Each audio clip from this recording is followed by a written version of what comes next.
ये आप देख सकते हैं मुहतरम सामिईन व नाज़रीन, यहाँ एक छोटा सा सुराख है और इस सुराख से आप अंदाज़ा लगा सकते हैं कि इस दरिया की लहरें और इसकी मौजें कितनी ख़तरनाक हैं कि उस तरफ जो दरिया आपको नज़र आ रहा है, इस दरिया से ये मौजें टकराने के बाद इस पहाड़ के अंदर इस सुराख से ऐसी आवाज़ें आ रही है जैसे धमाके हो रहे हैं। अल्लाह अकबर कबीरा। ये आवाज़ आप सुन भी सकते हैं और इस जगह को आप देख भी सकते हैं।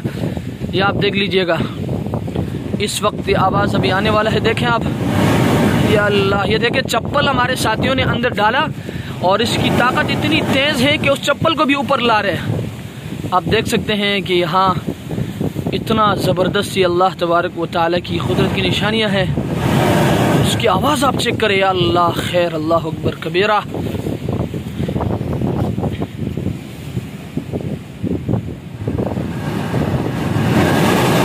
अल्लाह अकबर कबीरा, अल्लाह अकबर।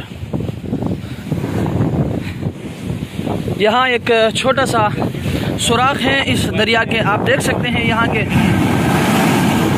आवाज़ आप चेक करें। अल्लाह की कुदरत की अजीब और अजीब निशानी है। ऐसे आवाज़ के बिल्कुल धमाके की आवाज़। अल्लाह अकबर, अल्लाह अकबर, अल्लाह अकबर।